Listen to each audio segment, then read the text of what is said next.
Assalamualaikum and selamat sejahtera. Today our group will be discussing mini documentary, The Malaysian Unemployment Challenge. Economic is generally divided into two main parts, which are microeconomics and macroeconomics. And in this presentation, I will be focusing on the macroeconomic aspect, specifically unemployment.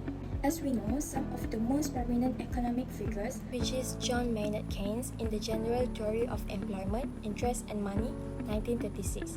Keynes defined unemployment as a situation where people who are willing and able to work cannot find jobs due to insufficient aggregate demand in the economy. In other words, unemployment occurs not because people do not want to work, but because the total spending demand in the economy is too low to generate enough production and employment.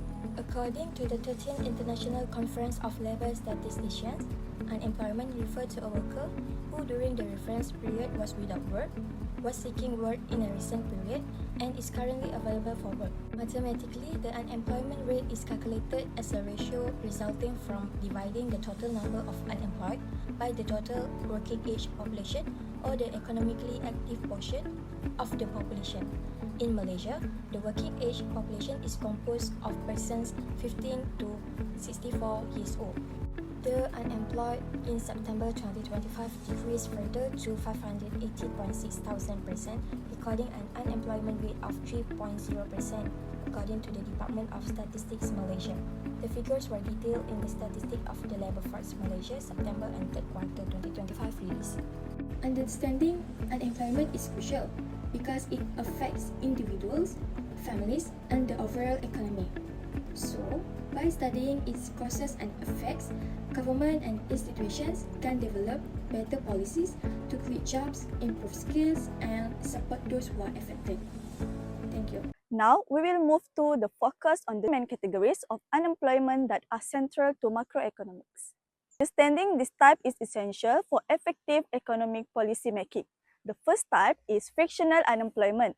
This is the short-term unemployment that is considered normal.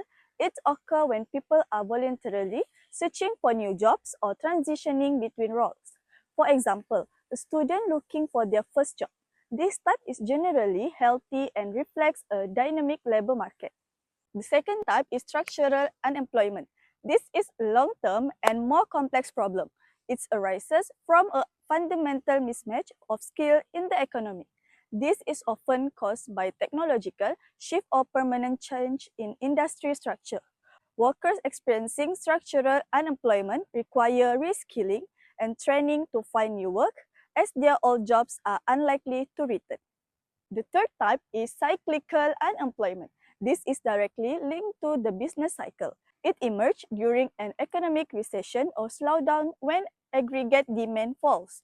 Companies cut production and reduce their workforce to save costs. Cyclical unemployment is temporary but often involves large-scale layoffs.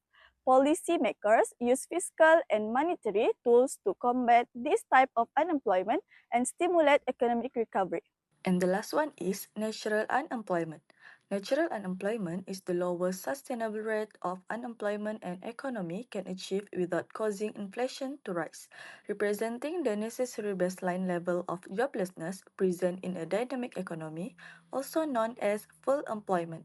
It is a combination of frictional and structural unemployment. Unemployment continues to affect many people around the world, especially in Malaysia. But what actually causes it? One of the biggest causes is economic recession. When the economy slows down, companies will earn less money.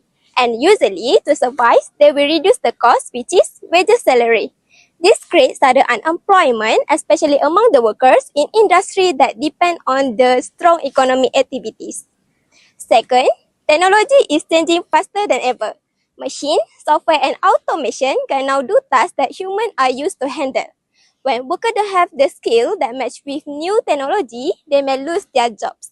This leads to technological unemployment, especially in manufacturing, retail, and office-based work.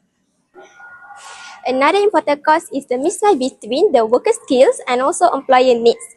Sometimes education or training does not prepare people for the future actual job market. As a result, many girls struggle to find work because their skills don't match with current industry demands.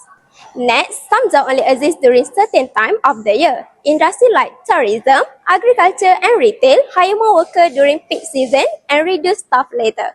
This creates seasonal unemployment where people only have jobs only for a limited time period.